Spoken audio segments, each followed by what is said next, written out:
এই দুনিয়ার পুরো জীবনটা এটা হচ্ছে লালসাময় একটা জীবন, লোভ, মরিচিকা, মায়াজাল।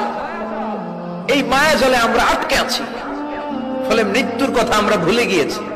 পাগলের মতো ছুটছি, আরো টাকা লাগবে, আরো খ্যাতি লাগবে, আরো যশ লাগবে, আরো দাপট লাগবে। আমার এত টাকা দিয়ে কি হবে? এত সম্পদ দিয়ে কি হবে? এত ব্যস্ততা দিয়ে কি হবে? তোমার স্টপ, থামুন, অনেক হয়েছে। আন্না, থামুন, take a rest, take a breath and think about death. Think that you have to go back to your Lord. একটু বসেন না, একটু ভাবেন যে আমাকে চলে যেতে হবে, চলে যেতে হবে। এই কোলাহল, এই ব্যস্ততা, এগুলো থাকবে, থাকবো না আমি। সাইয়েদনা ওমর ফারুক বলেছেন, মুতু ক্বাবলা আন তামুতু, মরার আগে একবার মরো। হাসিবু ক্বাবলা আন তুহাসাবু আলাইকুম, তোমার হিসাব নেওয়ার আগে তুমি একবার নিজের হিসাবটা করো না। কাগজ বের করে একটু লিখো না কি কি ভালো কাজ করছিলা, যেগুলো দিয়ে নাজাতের ওসিলা হতে পারে। 1 2 3, আর কি কি আকাম কুকাম করছো দেখো না, লিখে দেখো তোমার অবস্থাটা কি। মরার আগে একবার মরো।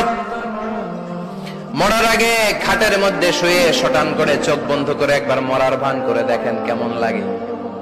চোখটা বন্ধ করেন আর ভাবেন আপনি নাই, কি কি হতে পারে ভাবেন। আপনার ছেলে মেয়েরা কান্না জুড়ে দিবে, আপনার প্রাণের স্ত্রী বিলাপ শুরু করে দিবে, বন্ধু বান্ধবের চিৎকার আর মাতম, স্থানীয় এলাকার মসজিদে ঘোষণা, অমুক এলাকার নিবাসী অমুক ভাই অমুকের ছেলে অমুক দুনিয়ায় নাই।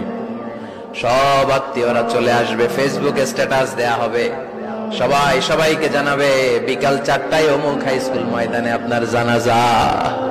ছুটে আসবে, সবাই ছুটে আসবে আপনাকে শেষ বিদায় দিতে, গুড বাই জানানোর জন্য, আল ওয়াদা, বিদায় জানাতে আসবে সবাই। 4 তাকবীর দিয়ে আপনার জানাজা হবে, অশ্রুসিক্ত জানাজা।